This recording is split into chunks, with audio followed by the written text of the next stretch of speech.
పరమాత్మనే నమః. యథార్థ గీత, శ్రీమద్భగవద్గీత, 14వ అధ్యాయం. అనేక అధ్యాయాలలో యోగేశ్వరుడైన శ్రీకృష్ణుడు జ్ఞానం యొక్క స్వరూపాన్ని స్పష్టం చేశాడు. 4వ అధ్యాయం 19వ శ్లోకంలో అతను ఇలా అన్నాడు: ఏ పురుషుని ద్వారా సంపూర్ణంగా ఆరంభం చేసిన నియత కర్మ యొక్క ఆచరణ క్రమంగా వికసితమవుతూ ఎంత సూక్ష్మమైపోతుందంటే కోరికలు, సంకల్పాలు శాశ్వతంగా నశించిపోతాయి.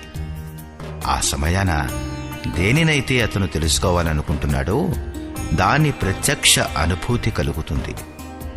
ఆ అనుభూతి యొక్క పేరే జ్ఞానం. 13వ అధ్యాయంలో శ్రీకృష్ణుడు జ్ఞానాన్ని నిర్వచించాడు. అధ్యాత్మ జ్ఞాన నిత్యత్వం, తత్వజ్ఞానార్థదర్శనం. ఆత్మజ్ఞానంలో ఒకే రకంగా స్థితుడై తత్వం యొక్క అర్థస్వరూపుడైన పరమాత్ముని యొక్క ప్రత్యక్ష దర్శనమే జ్ఞానం. క్షేత్రజ్ఞుల తేడాను విదితం చేసుకోవడమే జ్ఞానం. జ్ఞానం అంటే అర్థం శాస్త్రార్థం కాదు.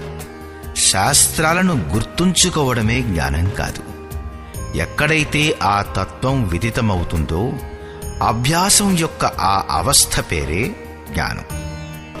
పరమాత్ముని సాక్షాత్కారంతో పాటు లభించే అనుభూతి పేరే జ్ఞానం. దీనికి విరుద్ధమైనదంతా అజ్ఞానమే. ఈ ప్రకారంగా అన్నీ చెప్పిన తర్వాత కూడా ప్రస్తుత అధ్యాయంలో యోగేశ్వరుడైన శ్రీకృష్ణుడు ఇలా అంటాడు: అర్జున, ఈ జ్ఞానాలలో కూడా పరమ ఉత్తమమైన జ్ఞానాన్ని గురించి నీకు మళ్లీ చెబుతాను. యోగేశ్వరుడు దానిని మళ్లీ చెప్పబోతున్నాడు. ఎందుకంటే శాస్త్ర సుచింతిత పుని దేఖియే. చాలా చక్కగా చింతన చేయబడిన శాస్త్రాన్ని కూడా మళ్లీ మళ్లీ చూడవలసి ఉంటుంది. ఇంతేకాదు, ఎలా మీరు సాధన పథంలో పురోగమిస్తారో, ఎలా ఇష్టదైవంలో ప్రవేశం పొందుతారో అలా బ్రహ్మ నుంచి కొత్త కొత్త అనుభూతులు లభిస్తాయి. ఈ తెలుసుకోవడం సద్గురు మహాపురుషుని వల్లనే సాధ్యపడుతుంది. కాబట్టి శ్రీకృష్ణుడంటాడు, నేను మళ్లీ చెబుతాను అని. సురతి అంటే స్మృతి. ఎలాంటి పటలం అంటే క్యాన్వాస్ అంటే దానిమీద సంస్కారాలు అంకితమవుతూనే ఉంటాయి. సాధకుడి యొక్క ఇష్టదైవంలో ప్రవేశం ఇప్పించే జ్ఞానం గనక మసగబారిపోతే ఆ స్మృతి పటలంపై ప్రకృతి అంకితమవడం మొదలవుతుంది. అదే వినాశనానికి కారణం. కాబట్టి చివరి వరకు సాధకుడు ఇష్టదైవానికి సంబంధించిన జ్ఞానాన్ని మళ్లీ మళ్లీ జాగృతం చేసుకుంటూ ఉండాలి. ఈనాడు స్మృతి జీవవంతంగా ఉంది, కానీ ముందు దశలలో ప్రవేశం దొరకడంతో ఈ దశ ఉండదు.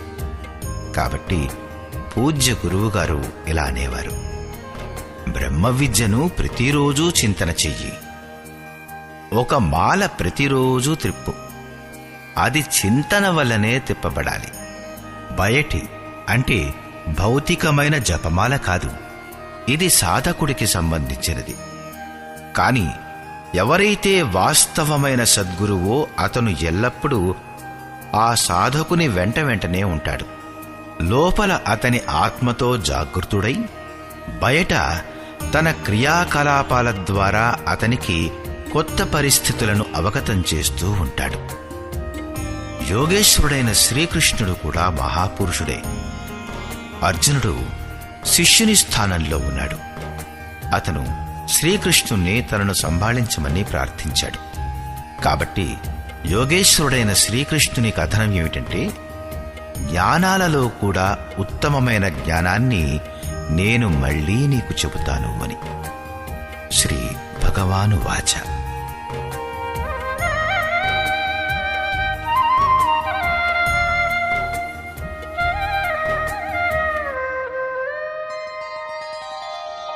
परं भूयः प्रवक्ष्यामि జ్ఞానానాం జ్ఞానముత్తమం యజ్ఞాత్వా మునయః సర్వే పరాం సిద్ధిమితో గతాః. అర్జున, జ్ఞానాలలో కూడా అతి ఉత్తమమైన జ్ఞానం పరమజ్ఞానాన్ని నేను మళ్లీ నీకు చెబుతాను. దీనిని తెలుసుకున్న మునులందరూ ఈ సంసార సాగరం నుండి ముక్తులై పరమసిద్ధిని పొందారు. ఇదం జ్ఞానముపాశ్రిత్య మమ సాధర్మ్యమాగతాః సర్గేऽపి నోపజాయంతే ప్రళయే న వ్యథంతి చ. ఉపాశ్రిత్య, ఈ జ్ఞానం యొక్క ఆశ్రయం తీసుకుని క్రియాత్మకంగా పయనించి బ్రహ్మ దగ్గరకు చేరి నా స్వరూపాన్ని పొందిన వారు సృష్టి ఆదిలో మళ్లీ జన్మించరు. ప్రళయకాలంలో అంటే శరీరాంతం జరిగే సమయంలో వ్యాకులపడరు. ఎందుకంటే మహాపురుషుని శరీరం స్వరూపాన్ని పొందగానే అంతరించిపోతుంది. ఆ తరువాత అతని శరీరం ఉండటానికి ఒక ఇల్లు మాత్రంగానే ఉండిపోతుంది. పునర్జన్మ స్థానమెక్కడ? లోకులు ఎక్కడ జన్మిస్తారు? అప్పుడు శ్రీకృష్ణుడు ఇలా అంటాడు: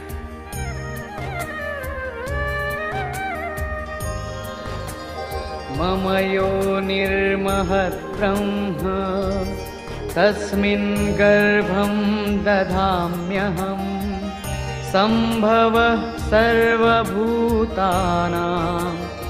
తతో భవతి భారత. హే అర్జున, మహద్బ్రహ్మ అంటే అష్టధా మూల ప్రకృతి సంపూర్ణ భూతాలకు మూలస్థానము యోని వంటిది. దానిలో నేనే చైతన్యమనే బీజాన్ని స్థాపిస్తాను. ఆ జడ చైతన్యాల సంయోగంతో భూతాలన్నింటి ఉత్పత్తి జరుగుతుంది.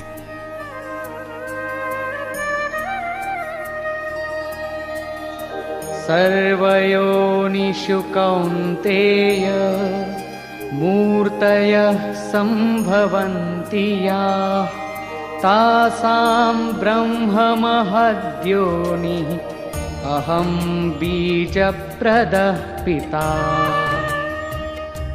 కౌంతేయ, యోనులన్నింటిలోనూ ఎన్ని శరీరాలు ఉత్పన్నమవుతాయో ఆ అన్నింటికీ యోనిహి గర్భధారణ చేయు తల్లి, 8 రూపాలు గల మూల ప్రకృతి. నేనే బీజస్థాపన చేసే తండ్రిని. బయట వేరుగా తల్లి తండ్రి అంటూ ఎవరూ లేరు.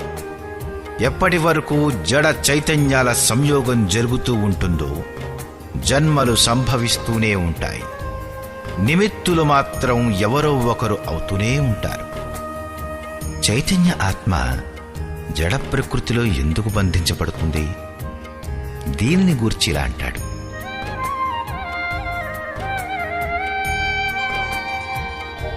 సత్వం రజస్తమ ఇతి గుణాః ప్రకృతి సంభవాః నిబధ్నంతి మహాబాహో దేహే దేహినమవ్యయం. మహాబాహు అర్జున, సత్వగుణం, రజోగుణం మరియు తమోగుణం 3 ప్రకృతిచే ఉత్పన్నమయ్యే గుణాలే. అవినశ్వర జీవాత్మను ఇవి శరీరంలో బంధిస్తాయి. ఏ ప్రకారంగా? తత్ర సత్వం నిర్మలత్వాత్ ప్రకాశకమనామయం సుఖసంగేన బధ్నాతి జ్ఞానసంగేన చానఘ. నిష్పాపుడవైన అర్జున, ఆ 3 గుణాలలో నిర్వికారమైన సత్వగుణం నిర్మలత్వాత్, నిర్మలమైన కారణంగా సుఖం మరియు జ్ఞానాల పట్ల ఆసక్తి చేత ఆత్మను శరీరంలో బంధిస్తుంది. సత్వగుణం కూడా బంధమే. తేడా ఏమిటంటే సుఖం కేవలం పరమాత్మలోనే ఉంది, మరి జ్ఞానం సాక్షాత్కారం పేరు. పరమాత్ముని సాక్షాత్కారం కానంత వరకు సత్వగుణం బంధించే ఉంచుతుంది.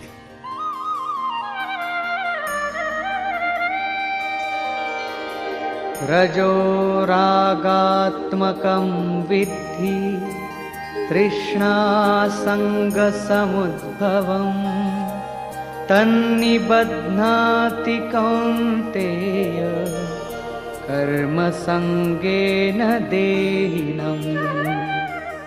హే అర్జున, ప్రీతి యొక్క జీవిత స్వరూపం రజోగుణం. దానిని నీవు కోరికలు మరియు ఆసక్తి చేత ఉత్పన్నమవుతాయని తెలుసుకో. అది జీవాత్మను కర్మ సంగేన, కర్మ మరియు దాని ఫలాశక్తి కారణంచే బంధించుతుంది. అది కర్మలో ప్రవృత్తుని చేస్తుంది.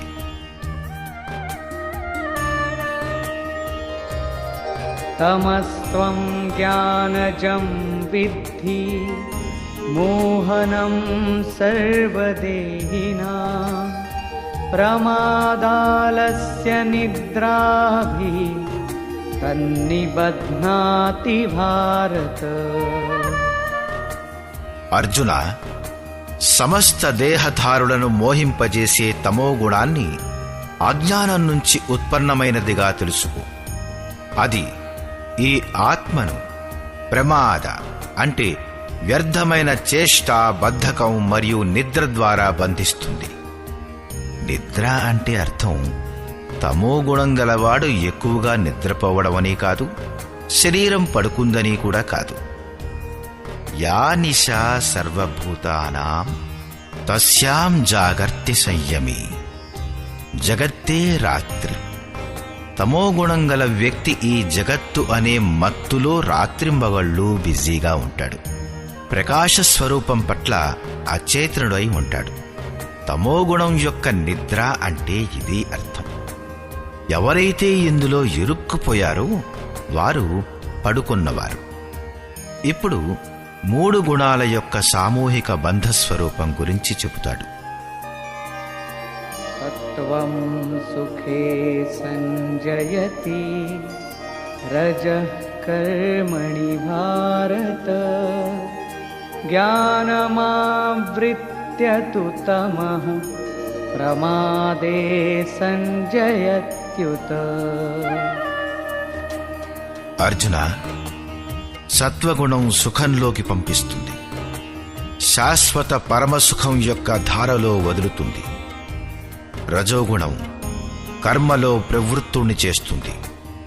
తమోగుణం జ్ఞానాన్ని ఆచ్ఛాదితపరచి అజాగ్రత్తలో అంటే అంతఃకరణాన్ని వ్యర్థ చేష్టలలో పెడుతుంది.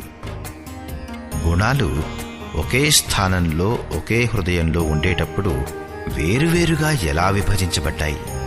దీనిని గురించి యోగేశ్వరుడైన శ్రీకృష్ణుడంటాడు,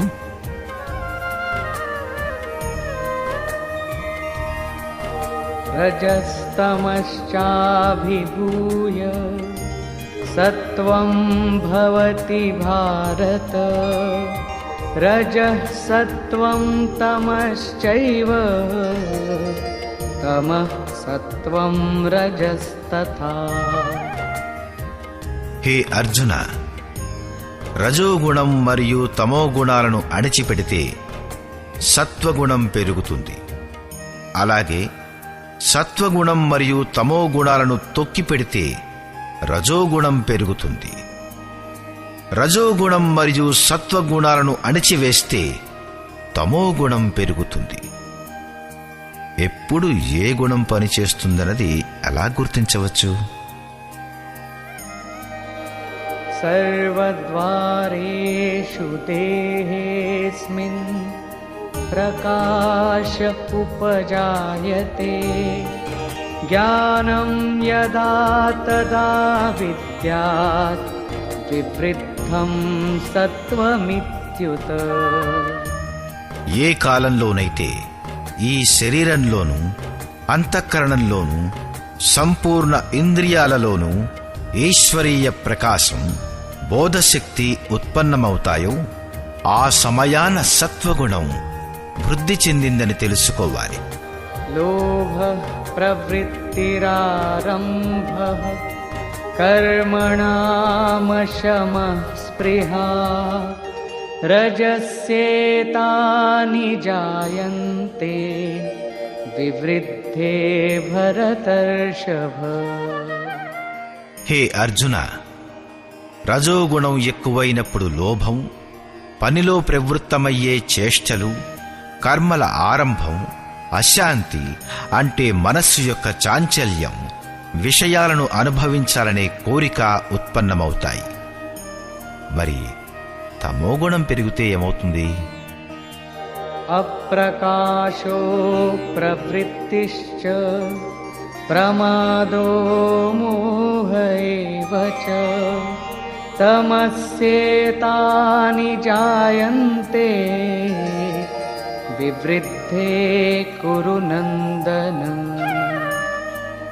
అర్జున, తమోగుణం పెరిగినప్పుడు అప్రకాశ, ఈశ్వరీయ ప్రకాశం వైపు వెళ్ళలేనటువంటి స్వభావం, కార్యం కర్మ, చేయతగిన విశేష ప్రక్రియలో అప్రవృత్తి, అంతఃకరణంలో వ్యర్థమైన చేష్టలు మరియు ప్రపంచం పట్ల ముగ్ధులయ్యే ప్రవృత్తులు ఇవన్నీ ఉత్పన్నమవుతాయి. ఈ గుణాల గురించి తెలుసుకోవడం వలన లాభం ఏమిటి? యదా సత్వే ప్రవృద్ధే తు ప్రళయం యాతి దేహభృత్ తదోత్తమవిదాం లోకాన్ అమలాన్ ప్రతిపద్యతే. ఈ జీవాత్మ సత్వగుణం వృద్ధి అయ్యే కాలంలో గనుక మృత్యువుకు సంప్రాప్తిస్తే, శరీరాన్ని త్యజిస్తే, అప్పుడు ఉత్తమమైన కర్మ చేసే మలిన రహితమైన దివ్యలోకాలను పొందుతుంది. మరియు రజసి ప్రళయం గత్వా కర్మ సంగిషు జాయతే తథా ప్రలీనస్తమసి మూఢయోనిషు జాయతే. రజోగుణం వృద్ధి అయినప్పుడు మృత్యువును పొందినట్లయితే కర్మలలో ఆసక్తి గల మనుష్య జన్మ లభిస్తుంది. తమోగుణం వృద్ధి అయినప్పుడు మరణించే పురుషుడు మూఢయోనులలో క్రిమికీటకాది పర్యంతం జన్మిస్తాడు. కాబట్టి గుణాలలో కూడా మనుష్యుడు సత్వగుణం గలవాడవ్వాలి. ప్రకృతి యొక్క ఈ బ్యాంకు మీరు ఆర్జించిన గుణాలను మృత్యువు తర్వాత కూడా వాటిని మీకు సురక్షితంగా తిరిగి ఇస్తుంది. ఇప్పుడు దీని పరిణామాన్ని చూద్దాం. కర్మణ సుకృతస్యాహు సాత్వికం నిర్మలం ఫలం రజసస్తు ఫలం దుఃఖం అజ్ఞానం తమసః ఫలం. సాత్విక కర్మ యొక్క ఫలం సాత్వికం, నిర్మల సుఖం, జ్ఞానం మరియు వైరాగ్యాదులని చెప్పబడింది. రాజస కర్మ యొక్క ఫలం దుఃఖం మరియు తామస కర్మ యొక్క ఫలం అజ్ఞానం మరియు సత్వాత్ సంజాయతే జ్ఞానం రజసో లోభ ఏవ చ ప్రమాదమోహౌ తమసో భవతో జ్ఞానమేవ చ. సత్వగుణంచే జ్ఞానం ఉత్పన్నమవుతుంది, ఈశ్వరీయ అనుభూతి ప్రవహిస్తుంది. రజోగుణం వలన నిస్సందేహంగా లోభం ఉత్పన్నమవుతుంది. తమోగుణం వలన అజాగ్రత్త, మోహం, బద్ధకం అంటే అజ్ఞానం ఉత్పన్నమవుతాయి. ఇవి ఉత్పన్నమై ఏ గతులను ఇస్తాయి?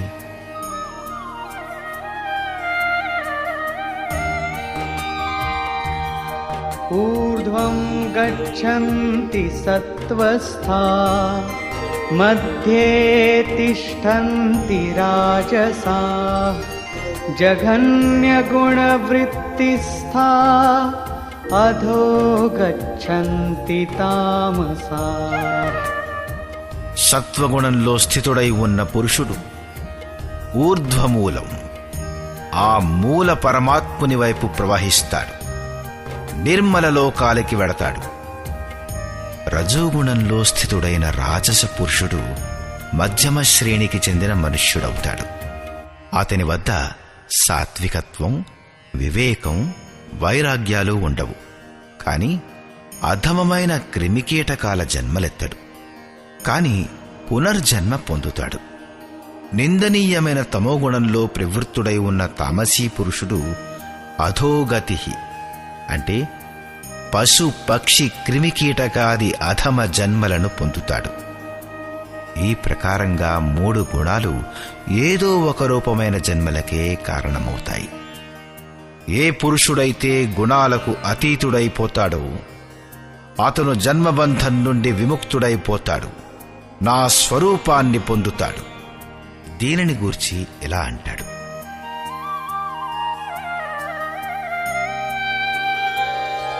నాన్యం గుణేభ్యః కర్తారం యదా ద్రష్టానుపశ్యతి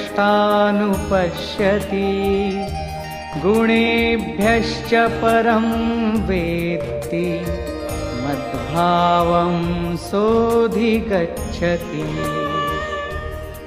ఏ కాలంలోనైతే ద్రష్ట అయిన ఆత్మ 3 గుణాలను తప్ప ఇంకెవరినీ కర్తగా చూడదు, 3 గుణాల కంటే అత్యంత అతీతమైన పరమతత్వాన్ని వేత్తి అంటే తెలుసుకుంటుందో ఆ సమయంలో ఆ పురుషుడు నా స్వరూపాన్ని పొందుతాడు.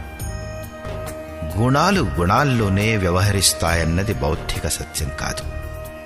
సాధన చేస్తూ చేస్తూ ఎలాంటి దశ వస్తుందంటే అక్కడ ఆ అనుభూతి లభిస్తుంది. గుణాలు తప్ప ఇంకెవరూ కర్తగా కనిపించరు. ఆ సమయంలో పురుషుడు 3 గుణాల కంటే అతీతుడైపోతాడు. ఇది కల్పితమైన భావన కాదు.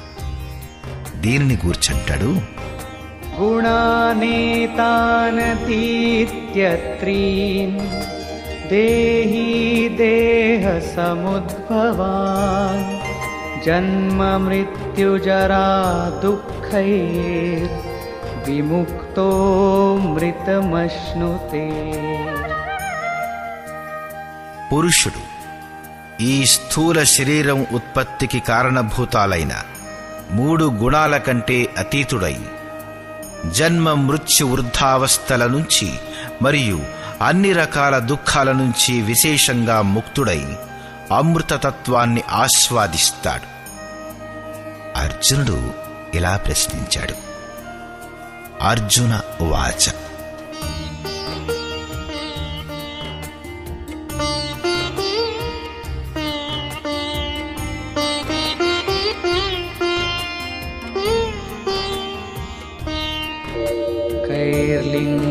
कैर्लिङ्गैस्त्रीन् गुणानेता अतीतो भवति प्रभो किमाचारः कथं चैतान् स्त्रीन् गुणानतिवर्तते. ప్రభు, ఈ 3 గుణాల కంటే అతీతుడైన పురుషుడు ఏ ఏ లక్షణాలతో యుక్తుడవుతాడు? ఏ ప్రకారమైన ఆచరణ గలవాడవుతాడు? మనుష్యుడు ఏ ఉపాయంచే ఈ 3 గుణాల కంటే అతీతుడవగలడు? శ్రీ భగవాను వాచ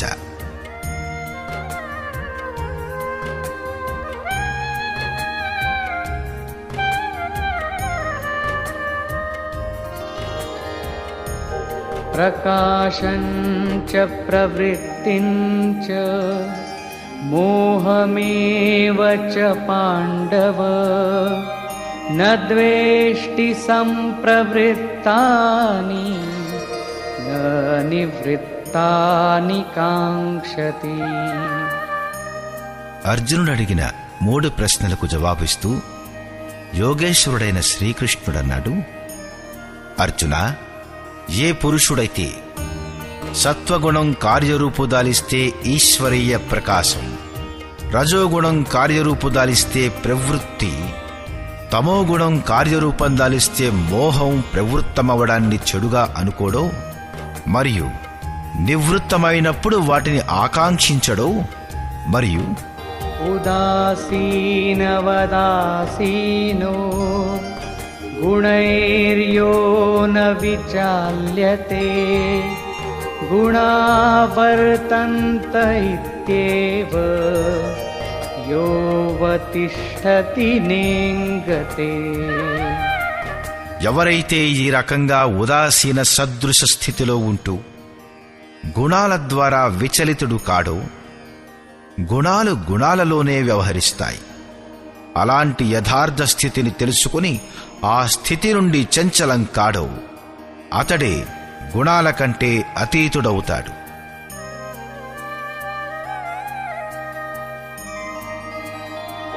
సమదుఃఖ సుఖ స్వస్థః సమలోష్టాశ్మకాంచనః తుల్యప్రియా ప్రియో ధీరస్ తుల్యనిందాత్మసంస్తుతిః. ఎవరైతే నిరంతరం తనలో అంటే ఆత్మభావంతో స్థితుడై ఉంటాడో, సుఖం మరియు దుఃఖంలో సమంగా ఉంటాడో, మట్టి రాయి బంగారం పట్ల కూడా సమాన భావం కలిగి ఉంటాడో, ధైర్యవంతుడు, ఎవరైతే ప్రియమైన మరియు అప్రియమైన వాటిని సమానమని భావిస్తాడో, నిందా స్తుతులలో కూడా సమాన భావం కలిగి ఉంటాడో, మరియు మానాపమానయోస్తుల్యస్ తుల్యో మిత్రారిపక్షయో సర్వారంభ పరిత్యాగీ గుణాతీతః స ఉచ్యతే. ఎవరైతే సన్మానం మరియు అవమానంలో సమభావం కలిగి ఉంటాడో, మిత్ర మరియు శత్రుపక్షంలో కూడా సమభావం కలిగి ఉంటాడో, అలాంటి సమస్త ఆరంభాల నుంచి రహితుడై ఉన్న పురుషుడు గుణాతీతుడనబడతాడు. 22వ శ్లోకం నుంచి 25వ శ్లోకం వరకు గుణాల కంటే అతీతుడైన పురుషుని లక్షణాలు మరియు ఆచరణ గురించి చెప్పబడింది. అతడు విచలితుడు కాడు, గుణాల వలన విచలితుడు కాబడడు, స్థిరంగా ఉంటాడు. ఇప్పుడు గుణాల కంటే అతీతమయ్యే విధి ప్రస్తుతీకరించబడింది.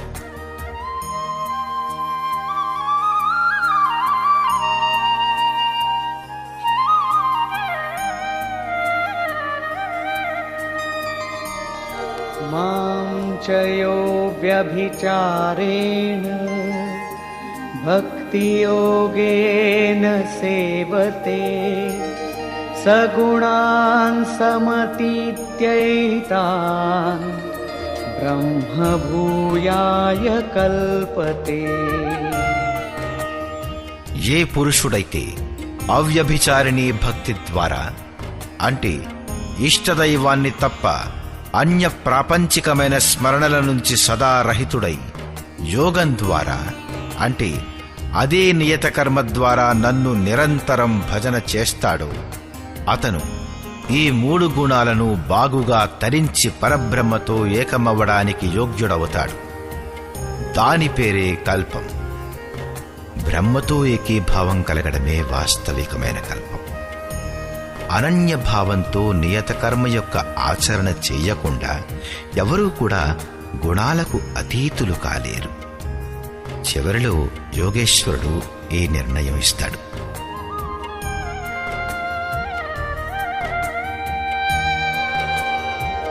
బ్రహ్మణో హి ప్రతిష్ఠాహం అమృతస్యావ్యయస్య చ శాశ్వతస్య చ ధర్మస్య సుఖస్యైకాంతికస్య చ.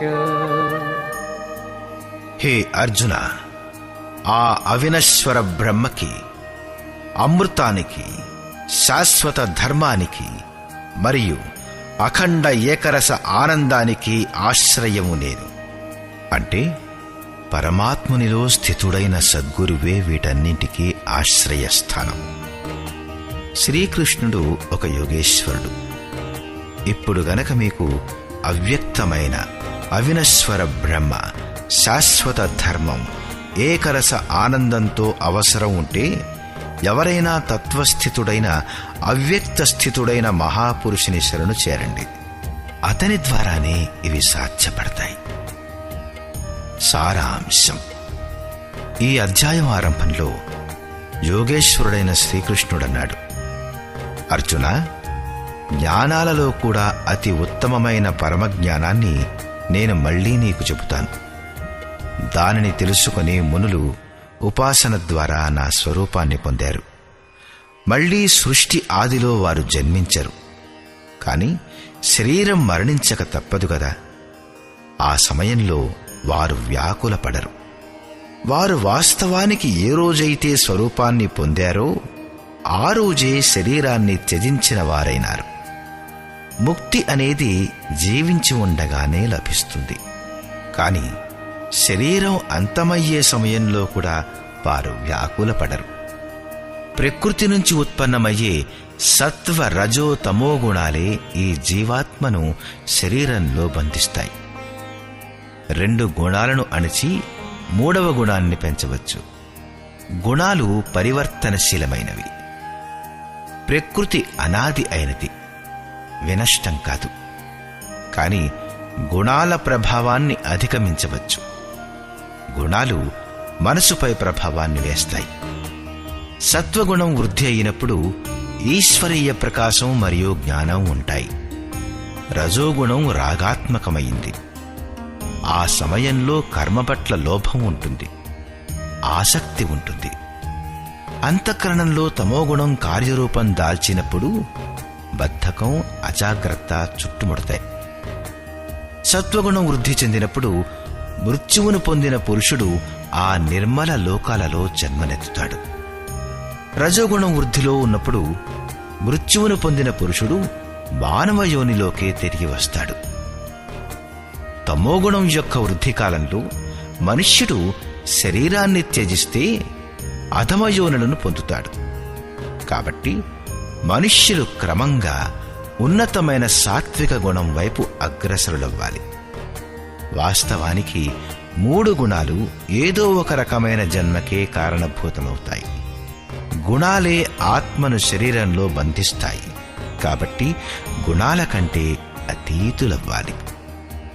దేని నుంచి ముక్తి పొందుతారో దాని స్వరూపం గురించి యోగేశ్వరుడు ఇలా అన్నాడు: అష్టధా మూల ప్రకృతి అంటే గర్భాన్ని ధరించే తల్లి మరియు నేనే బీజమునకు తండ్రిని.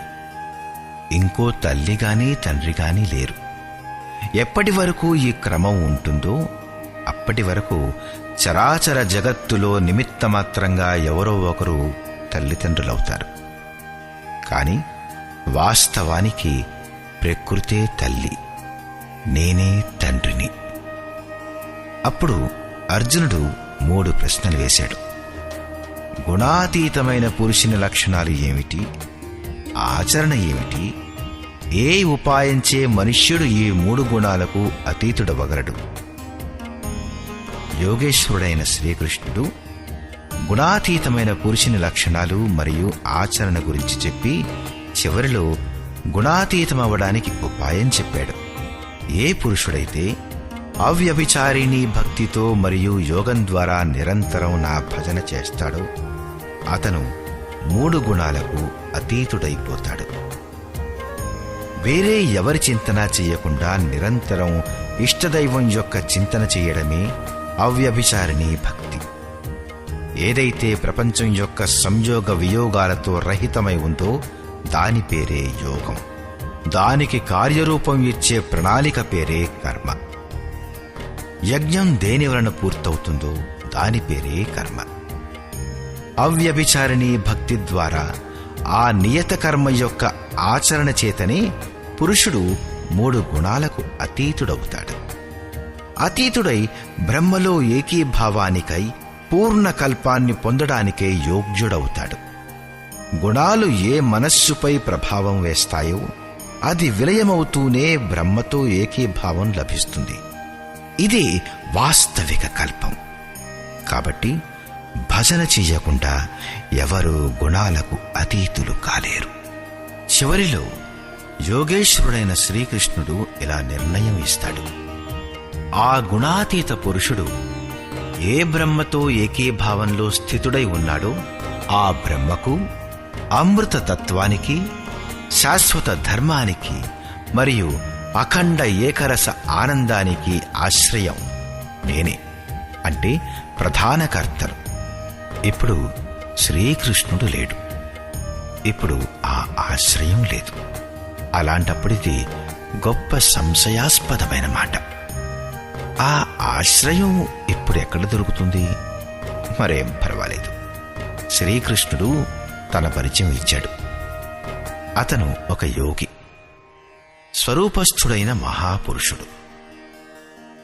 శిష్యస్తేహం సాధిమాం త్వాం ప్రపన్నం. అర్జునుడన్నాడు, నేను మీ శిష్యుణ్ణి, మీ శరణులో ఉన్నాను, నన్ను సంభాళించండి అని. అనేక చోట్ల శ్రీకృష్ణుడు తన పరిచయాన్నిచ్చాడు. స్థితప్రజ్ఞుడైన మహాపురుషుని లక్షణాలు చెప్పి అతనిలో తనను పోల్చుకున్నాడు. కాబట్టి స్పష్టమయ్యేదేమిటంటే శ్రీకృష్ణుడు ఒక మహాయోగి. ఇప్పుడు గనక మీకు అఖండమైన ఏకరస ఆనందం గాని, శాశ్వత ధర్మం గాని, లేక అమృత తత్వం గాని అవసరమైతే వీటి అన్నింటి కోసం ఒకే ఒక సద్గురువుని చేరండి. తిన్నగా పుస్తకాన్ని చదివి ఎవరూ దీనిని పొందలేరు. అదే మహాపురుషుడు ఆత్మ నుంచి అభిన్నుడై, రథుడై, మార్గదర్శకుడై క్రమక్రమంగా అనురాగయుక్తుడైన పురుషుణ్ణి నడిపిస్తూ తను స్వయంగా ప్రతిష్ఠితుడై ఉన్న స్వరూపానికి చేరుస్తాడు. అతనే ఏకమాత్ర సాధనం. ఈ ప్రకారంగా యోగేశ్వరుడైన శ్రీకృష్ణుడు తననే అందరికీ ఆశ్రయంగా చెబుతూ ఈ 14వ అధ్యాయాన్ని ముగించాడు. దీనిలో గుణాలని గురించిన విస్తృత వర్ణన ఉంది. ఓం తత్సదితి.